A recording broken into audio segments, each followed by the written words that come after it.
갈라디아서 1장. 나 바울과 이곳에 있는 믿음의 동료들은 갈라디아에 있는 여러 교회에 문안합니다. 내가 이렇게 편지를 보낼 수 있는 권한은 사람들의 합의나 윗사람들이 임명해서 온 것이 아닙니다. 그것은 메시아 예수와 그분을 죽인 자들 가운데서 살리신 아버지 하나님께 직접 받은 것입니다. 나는 하나님께로부터 임명받은 사람입니다. 그러므로 나는 다음과 같은 말로 여러분에게 문안합니다. 은혜와 평화가 여러분에게 있기를 바랍니다. 우리는 이 말이 무엇을 의미하는지 잘 압니다. 예수 그리스도께서 우리 죄를 대속하기 위해 자기 몸을 제물로 바치시고 우리가 사는 이 악한 세상에서 우리를 건져주셨기 때문입니다. 우리 모두가 이 구원을 경험하는 것, 그것이 바로 하나님의 계획입니다. 하나님의 영광이 영원 무궁토록 있기를 바랍니다. 참으로 그렇게 되기를. 다른 메시지는 없습니다.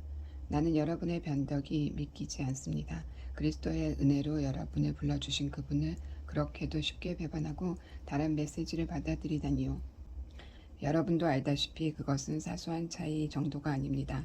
그것은 완전히 다른 메시지, 이질적인 메시지, 메시지라고 할 수도 없는 것, 하나님에 관한 거짓말이기 때문입니다. 이처럼 여러분 사이에서 동요를 일으키는 자들이 그리스도의 메시지를 왜곡하고 있습니다. 단도직입적으로 말하겠습니다. 우리 가운데 어떤 사람이 심지어 하늘에서 온 천사일지라도 우리가 처음 전한 메시지와 다른 것을 전한다면 그는 저주를 받아 마땅합니다. 전에 말씀드렸고 이제 다시 말씀드리지만 아무리 유명하고 자격이 대단한 사람이라도 여러분이 처음 받은 메시지와 다른 것을 전하는 사람이 있다면 그는 저주를 받아 마땅합니다. 내가 이처럼 강경하게 말하는 것이 사람들을 조종하려는 것이겠습니까? 혹은 하나님의 환심을 사려는 것이겠습니까? 아니면 대중의 박수를 얻으려는 것이겠습니까? 대중의 인기를 얻는 것이 나의 목표라면 나는 그리스도의 종이 되려고 애쓰지 않을 것입니다. 그것을 알아야 합니다. 친구 여러분, 아주 단호하게 말씀드립니다. 내가 여러분에게 전한 이 위대한 메시지는 그저 인간의 낙관론이 아닙니다. 그것은 내가 전통으로 물려받은 것도 아니고 어떤 학파로부터 배운 것도 아닙니다. 나는 그것을 하나님께로부터 직접 받았습니다. 나는 그 메시지를 예수 그리스도께로부터 직접 받았습니다. 여러분은 내가 전에 유대인의 방식대로 살 때 어떻게 행동했었는지 이야기를 들었을 것입니다. 그 당시 나는 하나님의 교회를 박해하는 일에 전력을 다했습니다. 나는 하나님의 교회를 철저히 파괴하려고 했습니다.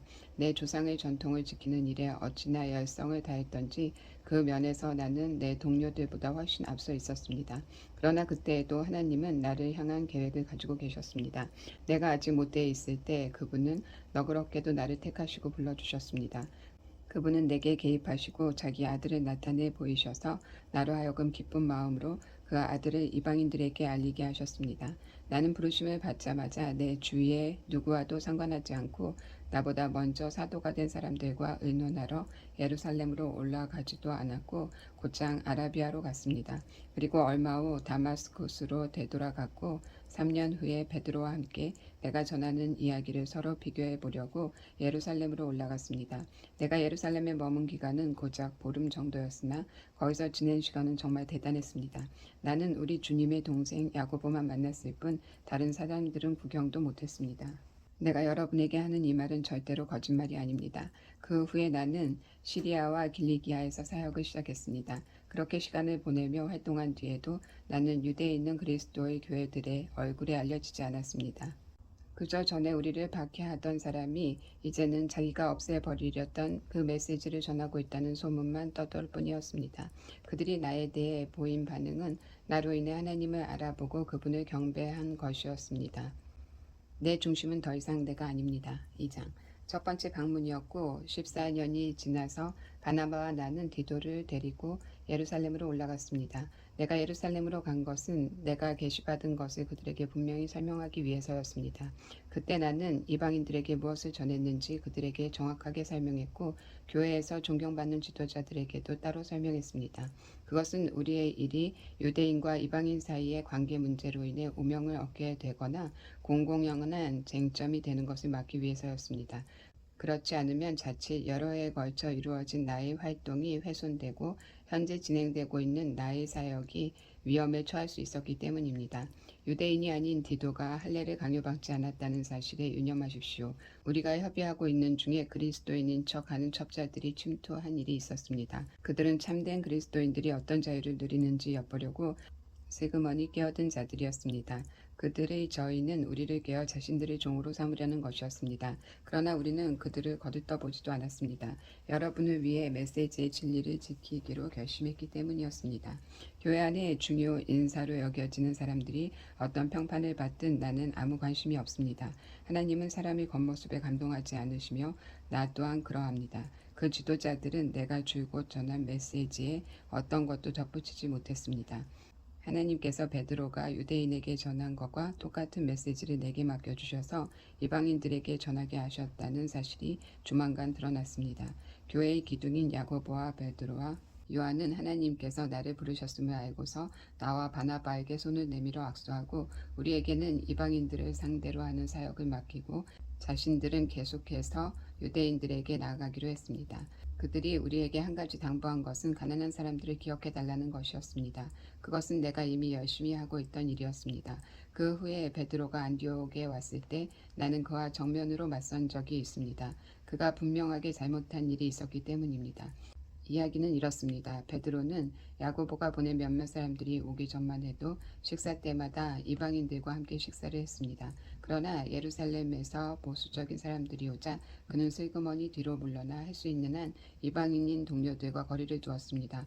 그는 할례라는 옛 방식을 강요해온 유대 보수파를 두려워했었던 것입니다.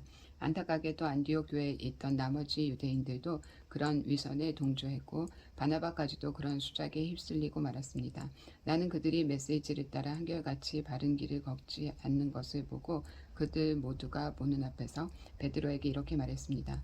당신은 예루살렘에서 파견된 감시인들이 보지 않을 때는 유대인이면서도 이방인처럼 살더니 이제는 예루살렘에서 온 당신의 옛 동료들에게 좋은 인상을 주려고 이방인에게 유대인의 관습을 강요하는군요. 도대체 무슨 권한으로 그렇게 하는 것입니까? 우리가 유대인이기는 하지만 죄인인 이방인보다 태생적으로 우월한 것은 아니라는 것을 우리는 압니다. 우리는 율법을 지킴으로써 하나님과 올바른 관계가 되는 것이 아니라 오직 예수 그리스도를 직접 믿음으로써 하나님과 올바른 관계가 되는 것임을 알고 있습니다.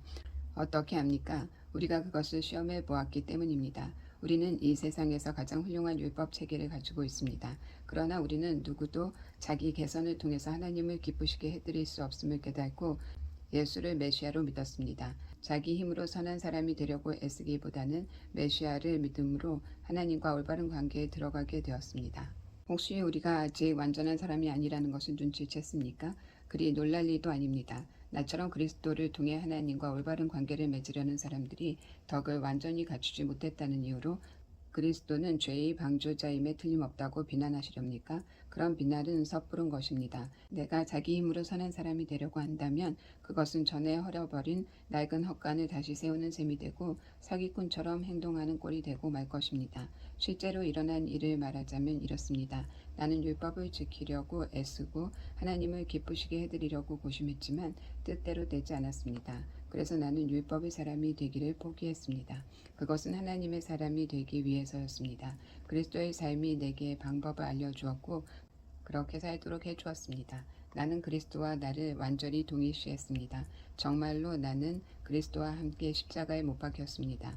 이제 내 자아는 더 이상 내 중심이 아닙니다. 나는 더 이상 여러분에게 의롭게 보이거나 여러분에게서 좋은 평판을 얻고 싶은 마음이 없습니다. 나는 더 이상 하나님께 좋은 평판을 얻어야 한다는 강박관념이 없습니다. 그리스도께서 내 안에서 살고 계십니다. 여러분이 보는 내 삶은 나의 것이 아니라 나를 사랑하시고 나를 위해 자기 목숨을 내어주신 하나님의 아들을 믿는 믿음으로 살아가는 삶입니다. 나는 이 삶을 저버리지 않을 것입니다. 내가 율법을 준수하거나 사람을 기쁘게 하는 종교로 되돌아간다면 그것은 하나님과의 관계에서 인격적으로 누리는 자유를 송두리째 포기하는 일이 되지 않겠습니까? 나는 그렇게 하지 않을 것입니다. 나는 하나님의 은혜를 거부하지 않을 것입니다. 하나님과의 생생한 관계가 율법을 지킴으로 이루어지는 것이라면 그리스도는 헛되이 죽으신 것이 됩니다. 율법이 아닌 그리스도를 믿는 믿음 3장 정신나간 갈라디아 사람들이여 누가 여러분을 홀렸습니까? 여러분은 분별력을 잃었습니까? 십자가에 달린 예수를 삶의 중심에 놓지 않고 있음이 분명하니 여러분은 제정신이 아닌 것이 틀림없습니다. 십자가에 달리신 그분의 모습이 여러분의 눈에 선할 텐데 어찌 그럴 수 있습니까? 여러분에게 한 가지 묻겠습니다. 여러분의 새 삶이 어떻게 시작되었습니까? 하나님을 기쁘시게 해드리기 위해 죽도록 노력함으로써 시작되었습니까? 아니면 여러분이 받은 하나님의 메시지에 응답함으로써 시작되었습니까? 여러분은 이 어리석은 짓을 계속 하시렵니까? 정신나간 사람만이 하나님께서 시작하신 일을 자신의 힘으로 성취할 수 있다고 생각합니다. 여러분은 그 일을 시작할 만큼 슬기롭거나 강하지도 못하면서 어찌 그 일을 성취할 수 있다고 생각하십니까? 여러분이 그토록 고통스러운 학습 과정을 거친 것이 다 허사였다는 말입니까? 아직 완전히 허사가 되어버린 것은 아닙니다만 계속 이런 식이라면 분명 허사가 되고 말 것입니다. 대답해 보십시오. 하나님께서 여러분에게 자신의 임재 곧 성령을 아낌없이 주셔서 여러분 스스로는 결코 할 수 없는 일을 하게 하신 것이 여러분의 부단한 도덕적 열심 때문입니까? 아니면 여러분 안에서 그 모든 일을 행하시는 그분을 믿어서입니까? 이 모든 일이 여러분에게서 일어난 것은 아브라함의 경우와 같지 않습니까? 그는 하나님을 믿었고 그 믿음의 행위가 하나님과 올바른 관계를 유지하는 삶으로 변화된 것입니다.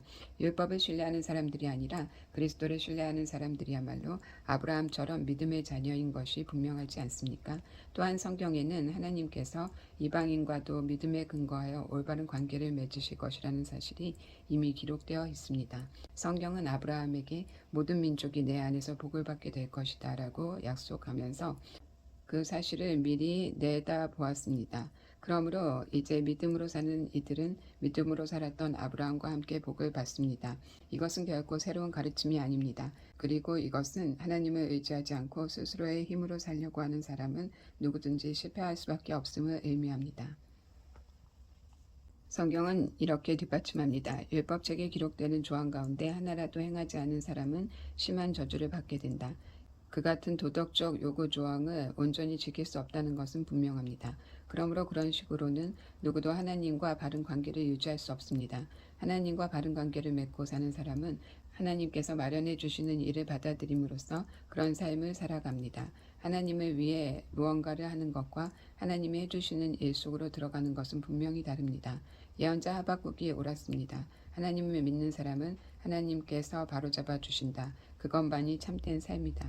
율법 준수는 믿음으로 사는 삶으로 자연스럽게 나아가기는커녕 더 많은 율법 준수로 이어지게 마련입니다. 그것은 성경에 기록되어 있는 사실이기도 합니다. 이와 같은 일, 율법 준수를 하는 사람은 그 일로 살 것입니다. 그리스도께서는 실패할 수밖에 없는 저주받은 우리 삶을 온전히 자기 것으로 삼으심으로 그 삶에서 우리를 건져주셨습니다. 여러분은 나무에 달린 자는 모두 저주를 받는 자다라는 성경 말씀을 기억하실 것입니다. 예수께서 십자가에 못 박히실 때 바로 그런 일이 일어났습니다. 그분은 저주를 받은 자가 되셨고 동시에 그 저주를 푸셨습니다. 그 일로 모든 장애물이 사라져 이제 우리는 아브라함의 복이 지금도 계속되고 있으며 그 복이 이방인에게도 유효하다는 사실을 알게 되었습니다. 우리는 너나 할 것 없이 믿음으로 아브라함이 받았던 것과 똑같은 방식으로 하나님의 생명 곧 성령을 받을 수 있게 되었습니다. 친구 여러분, 내가 말씀드리는 자유의 삶에 대해 일상생활로부터 한 가지 예를 들어보겠습니다. 어떤 사람이 유언장을 법 절차에 따라 작성해 놓으면 아무도 그것을 무효로 하거나 거기에 무언가를 덧붙일 수 없습니다. 이제 약속이 아브라함과 그의 후손에게 주어졌습니다. 여러분도 알다시피 성경은 마치 일반인 모두를 가리키는 것처럼 후손들에게라고 말하지 않고 법률 문서에서 쓰는 신중한 용어로 내 후손에게라고 말합니다. 여기서 후손을 뜻하는 명사는 단수로 쓰였습니다. 그 후손은 다름 아닌 그리스도를 가리킵니다. 내가 말하려는 것은 이렇습니다. 하나님께서 일찍이 적법하게 확정하신 유언을 430년 후에 덧붙여진 무록이 그 유언의 약속을 무효로 하여 파기할 수 없습니다. 절대로 그럴 수 없습니다. 부록에 명시된 계명들과 규정들은 유언에 약속된 유산과는 아무런 관계가 없습니다. 그렇다면 율법 곧 부록의 취지는 무엇일까요? 율법은 아브라함에게 주신 처음 약속에 덧붙여진 것으로 사려 깊은 배려였습니다. 율법의 의인은 그리스도께서 오셔서 약속을 물려받으시고 그 약속을 우리에게 나눠 주실 때까지 죄인들을 구원의 길에 붙잡아 두는 데 있습니다. 이 율법이 하나님과의 직접적인 만남의 결과가 아니라는 점은 분명합니다. 그것은 천사들을 통해 중개자인 모세의 손을 거쳐 제정되었습니다. 그런데 시내 산에서처럼 중개자가 있다면 사람들이 하나님과 직접 교제하는 것은 아니지 않습니까? 믿음으로 받는 복에 관한 첫 약속은 하나님이 직접 주신 것입니다. 그렇다면 율법은 약속과 반대되는 것, 곧 우리를 향하신 하나님의 뜻과 반대되는 것일까요? 결코 그렇지 않습니다. 율법의 취지는 우리 스스로 하나님과 올바른 관계를 맺을 수 없음을 모든 사람에게 분명히 알리는 것입니다. 하나님께서 자신의 약속을 성취하실 때까지 믿음으로 기다림으로써만 얻을 수 있는 것을 우리 스스로의 노력으로 얻겠다고 종교 체계를 고안해내는 것이 얼마나 쓸데없는 것인지 드러내 보이는 데 있습니다. 율법을 준수해서 우리 안에 생명을 창조할 능력이 있었다면 우리는 벌써 생명을 얻고도 남았을 것입니다. 우리가 충분히 성숙해져서 살아계신 하나님께 믿음으로 흔쾌히 응답하기까지 우리는 모세의 율법에 세심하게 둘러싸여 보호받을 수밖에 없었습니다. 율법은 여러분이 잘 아는 그리스의 가정교사와 같습니다. 아이들을 학교까지 바래다주고 아이들이 위험에 빠지거나 산만해지지 않도록 지켜주고 목적지까지 안전하게 도착하도록 도와주는 가정교사 말입니다. 그러나 이제 여러분은 여러분의 목적지에 이르렀습니다. 여러분은 그리스도를 믿음으로 하나님과 직접 사귀게 되었습니다. 여러분이 그리스도 안에서 받은 세례는 새 출발을 할 수 있도록 깨끗해지는 것에서 끝나지 않습니다. 세례는 또한 성숙한 신앙의 옷을 입는 것을 의미합니다. 그 옷은 다름 아닌 그리스도의 생명, 곧 하나님께서 처음 하신 약속의 성취입니다. 그리스도 안에는 차별이 없다. 그리스도의 집안에는 유대인이나 이방인이나 자유인이나 종이나 남자나 여자나 차별이 없습니다. 우리 사이에 여러분은 모두 평등합니다. 다시 말해 우리는 다 함께 예수 그리스도와 관계를 맺고 있는 사람들입니다. 또한 여러분은 그리스도와 한 가족이니 바로 여러분이 아브라함의 후손이며 언약의 약속에 따른 상속자입니다. 4장. 이 말이 무슨 뜻인지 말씀드리겠습니다. 상속자가 미성년자일 때는 종보다 나을 것이 없습니다. 그는 법적으로는 모든 유산의 주인이지만 아버지가 정해놓은 자유일 때까지는 가정교사나 유산관리인의 지배를 받아야 합니다. 우리도 마찬가지입니다. 우리도 어릴 때에는 유치한 교훈에 둘러싸여 종처럼 명령을 받았습니다. 스스로 행동을 결정할 권한이 없었습니다. 그러나 정해진 때가 찾아 아버지 하나님은 자기 아들을 보내셔서 우리와 마찬가지로 여자에게서 태어나게 하시고 율법의 제약을 받게 하셨습니다. 그것은 율법에 사로잡힌 우리와 같은 사람들을 건지시기 위해서였습니다. 그 결과로 우리는 자유인이 되어 정당한 상속자의 권리를 누릴 수 있게 되었습니다. 이제 여러분은 하나님의 자녀로 완전히 입양되었다고 자신있게 말할 수 있습니다. 하나님께서 자기 아들의 영을 우리의 삶에 보내셔서 아빠, 아버지라 부르도록 하셨으니 말입니다. 하나님과 친밀한 대화를 나눌 수 있는 특권을 가졌으니 여러분은 이제 종이 아니라 자녀입니다. 그리고 자녀이면 유산을 완전히 물려받을 수 있는 상속자이기도 합니다. 전에 여러분이 하나님을 개인적으로 알지 못하던 때에는 신성과는 아무 상관이 없는 신들에게 종로로 됐지만 이제는 진짜 하나님을 알게 되었습니다. 아니 하나님께서 여러분을 알아주셨습니다. 그러니 어찌 다시 종이 호랑이들에게 굽신거릴 수 있겠습니까? 그런데도 여러분은 특정한 날과 절기와 해와 관련된 모든 전통과 금기와 미신을 두려워하며 꼼꼼히 지키더군요. 여러분과 함께 있으면서 기울인 나의 모든 수고가 연기처럼 사라질까 두려울 따름입니다. 사랑하는 친구 여러분, 내가 여러분과 함께 있을 때에 여러분의 입장에 서려고 노력했던 것처럼 여러분도 나의 입장에 서려고 노력해 주십시오. 그때 여러분은 참으로 다감하고 친절했습니다. 여러분은 개인적으로 나에게 함부로 하지 않았습니다. 여러분도 잘 알다시피 내가 여러분에게 메시지를 전하게 된 것은 내 육체가 병들었기 때문이었습니다. 육체가 병들어 여행을 계속할 수 없게 되었고 나는 여행을 멈추고 여러분과 함께 있지 않으면 안 되었습니다. 내가 여러분에게 메시지를 전하게 된 것은 바로 그 때문입니다. 아픈 손님을 맞이하는 것만큼 골치 아픈 일도 없을 것입니다.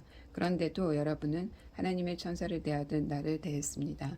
여러분들은 마치 예수님께서 친히 여러분을 방문하시기라도 한 것처럼 나를 대하면서 예수를 대하듯 했습니다. 그런데 여러분은 그런 사실을 까마득하게 잊었습니까? 그 당시 여러분이 느꼈던 그 만족은 다 어떻게 되었습니까? 그때 여러분 가운데는 할 수만 있다면 내게 자기 눈을 빼어주려고 한 이들도 있었습니다. 그 정도로 나를 생각한 여러분이었습니다. 그런데 이제 내가 여러분에게 진리를 말했다고 해서 갑자기 여러분의 원수가 되었다는 말입니까? 도무지 믿기지 않습니다. 저 이단 교사들이 여러분에게 장광설을 늘어놓으면서 아첨을 떨고 있지만 그들은 더러운 동기에서 그렇게 하는 것입니다. 그들은 하나님께서 은혜로 이 열어놓으신 자유의 세계를 보지 못하도록 여러분의 눈을 가려서 자신들을 중요 인물로 돋보이게 하고 여러분으로 하여금 자신들에게서 승인과 지도를 구하게 하려는 것입니다.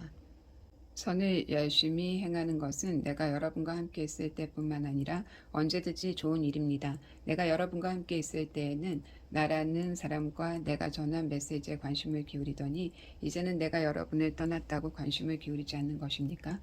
여러분은 내가 얼마나 절절한 심정인지 아십니까? 이 심정은 그리스도의 생명이 여러분의 삶 속에서 드러날 때까지 계속 이어질 것입니다. 나는 지금 상고를 겪는 어머니와 같은 심정입니다. 여러분과 함께 있다면 좋겠습니다. 그렇다면 이렇게 좌절감에서 터져나온 냉담한 편지 형식의 글을 보내지 않아도 되었을 테니까요. 율법에 흡입 빠진 여러분, 내게 말해 보십시오. 여러분은 율법을 자세히 살펴보았습니까? 기억하겠지만 아브라함에게는 두 아들이 있었습니다. 하나는 여종의 아들이고 다른 하나는 자유인 여인의 아들입니다. 여종의 아들은 인간적인 무긴 아래 태어났고 자유인 여인의 아들은 하나님의 약속으로 태어났습니다. 이것은 지금 우리가 다루고 있는 주제를 잘 설명해 줍니다. 그 두 출생 방식은 하나님과 관계 맺는 두 가지 방식을 가리킵니다. 그 중 하나는 아라비아의 시내산에서 생겨난 방식입니다. 그것은 지금도 예루살렘에서 계속되고 있는 것과 일치하는 삶, 곧 끊임없이 종을 만들어내는 종의 삶입니다. 바로 하갈의 방식입니다. 반면에 우리 눈에 보이지 않는 예루살렘, 곧 자유로운 예루살렘이 있는데 그 예루살렘이 바로 우리의 어머니입니다. 이는 다름 아닌 사라의 방식입니다. 이사야가 기록한 것을 기억해 보십시오. 즐거워라, 아이를 낳지 못한 여인아. 환성을 올려라, 상고를 겪어보지 못한 여인아. 아이를 낳지 못하던 여인의 자녀가 선택받은 여인의 자녀보다 훨씬 많기 때문입니다. 친구 여러분, 여러분은 이삭과 같은 약속의 자녀라는 것이 분명하지 않습니까? 하갈과 사라의 시대에는 부정한 묵인 아래 태어난 아이 이스마엘이 신실한 약속으로 성령의 능력으로 태어난 아이 이삭을 괴롭혔습니다. 여러분이 지금 예루살렘 출신의 이단자들에게 괴롭힘을 받는 것은 바로 그런 일이 되풀이되는 점이 분명하지 않습니까? 우리가 어찌해야 하는지 성경은 이렇게 말하고 있습니다. 여종과 그 아들을 내쫓아라. 종의 아들은 자유인 아들과 함께 상속을 받을 수 없기 때문이다. 그렇다면 분명하지 않습니까? 우리는 여종의 자녀가 아니라 자유인 여인의 자녀입니다. 그리스도인의 자유 5장. 그리스도께서 우리를 해방시켜 자유로운 삶을 살게 하셨습니다. 그러니 굳게 서십시오. 그 누구도 다시 여러분에게 종의 멍에를 씌우지 못하게 하십시오. 나는 단호하게 말씀드립니다. 여러분 가운데 누군가가 할례를 받고 여타의 율법 체계에 굴복하는 순간 그리스도께서 애써 쟁취하신 자유라는 선물은 사라지고 맙니다. 거듭해서 경고합니다. 할례의 방식을 받아들이는 사람은 그리스도 안에서 이루어지는 자유로운 삶의 유익을 율법이라는 종의 삶의 의무로 바꾸는 자입니다. 나는 여러분이 의도한 것이라고는 생각하지 않지만 그런 일이 실제로 일어나고 있습니다. 여러분이 종교 활동에 기대어 살려고 하는 순간 여러분은 그리스도에게서 떨어져 나간 것이며 은혜에서 떨어져 나간 것입니다. 그러나 우리는 성경과의 만족스러운 사귐을 애타게 기다리고 있습니다. 그리스도 안에서는 종교적 의무를 성실히 준행하거나 무시하거나 아무 차이가 없기 때문입니다. 중요한 것은 그보다 훨씬 내적인 것입니다. 그것은 다름 아닌 사랑으로 표현되는 믿음입니다. 여러분은 아주 잘 달리고 있습니다. 그런데 누가 여러분의 길에 끼어들어 여러분을 참된 복종의 길에서 멀어지게 했습니까? 그러한 탈선은 애초에 여러분을 경주로 불러주신 분께로부터 온 것이 아닙니다. 이 말을 그저 한 귀로 듣고 흘려보내지 마십시오. 여러분도 알다시피 약간의 누룩이 순식간에 반죽 전체를 부풀어 오르게 합니다. 주님은 내 마음 깊은 곳에 여러분이 변절하지 않는 것이라는 확신을 주셨습니다.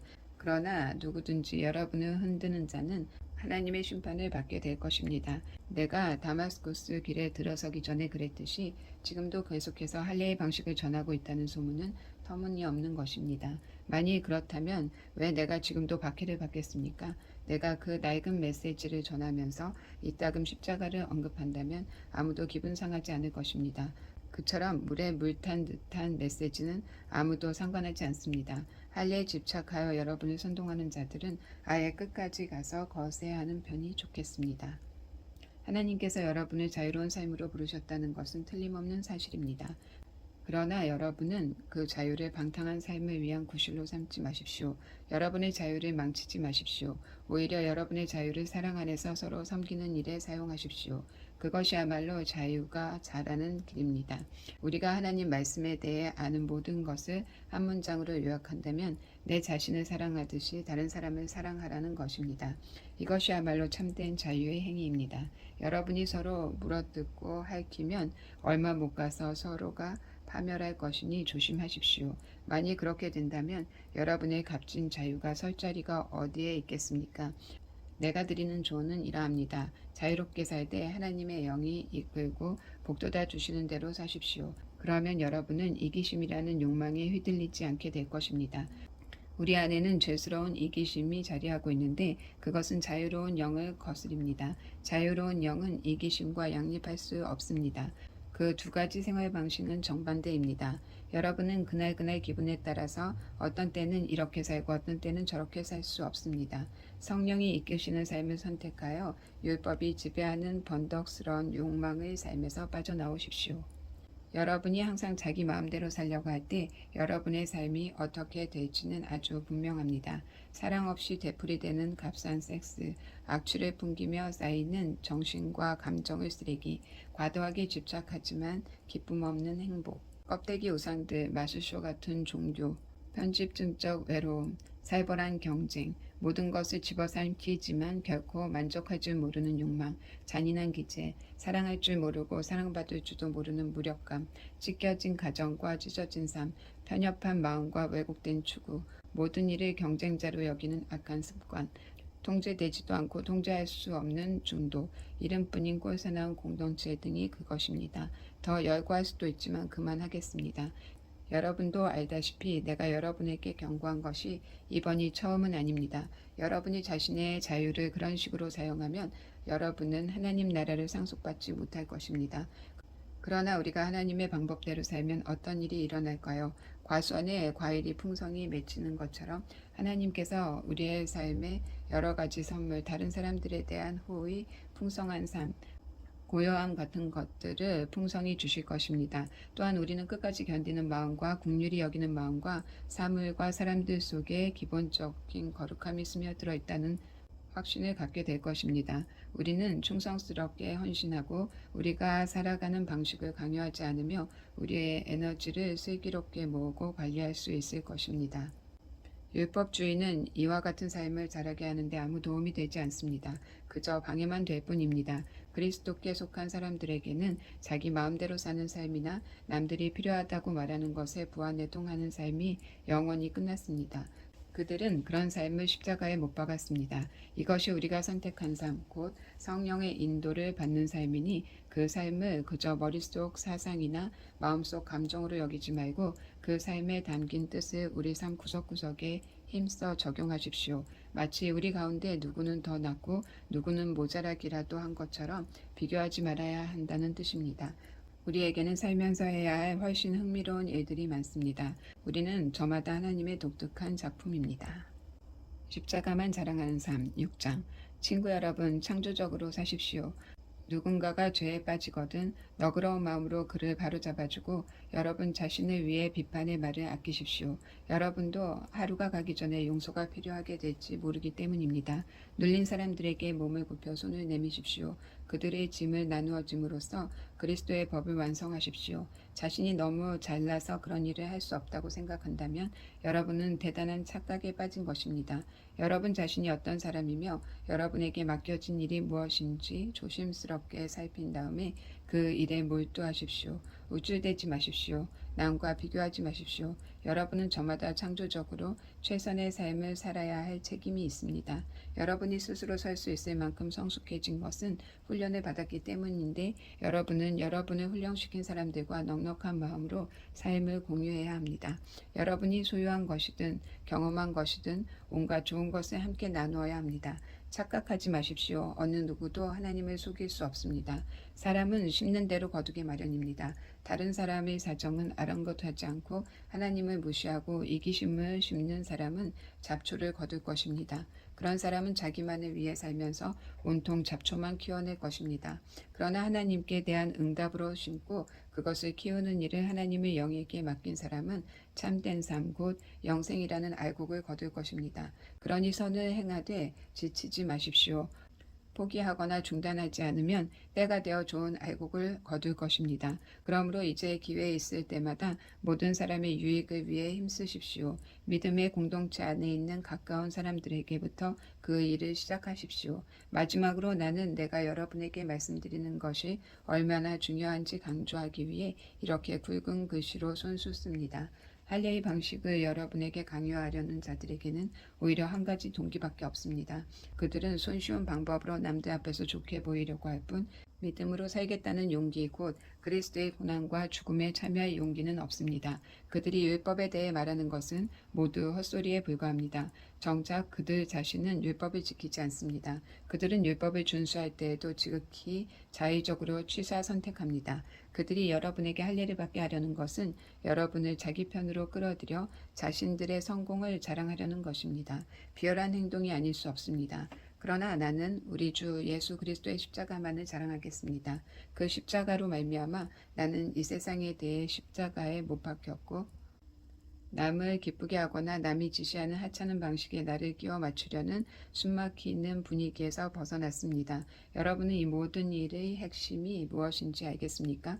그것은 할례를 받거나 안 받거나 하는 일과 같이 여러분과 내가 하는 일에 있지 않습니다. 핵심은 하나님께서 지금 하고 계신 일에 있습니다. 그분은 완전히 새로운 것, 곧 자유로운 삶을 창조하고 계십니다. 이 기준에 따라 사는 사람은 누구나 하나님의 참 이스라엘, 곧 하나님이 선택하신 백성입니다. 이들에게 평화와 긍휼이 있기를 바랍니다. 아주 솔직히 말씀드리자면 나는 더 이상 이런 말다툼에 시달리고 싶지 않습니다. 내게는 해야 할 훨씬 중요한 일이 있습니다. 이 믿음으로 진지하게 사는 것입니다. 내 몸에는 예수를 섬기다가 얻은 상처 자국이 있습니다. 친구 여러분, 우리 주 예수 그리스도께서 값없이 주시는 은혜가 여러분 각 사람 깊은 곳에 있기를 바랍니다. 아멘.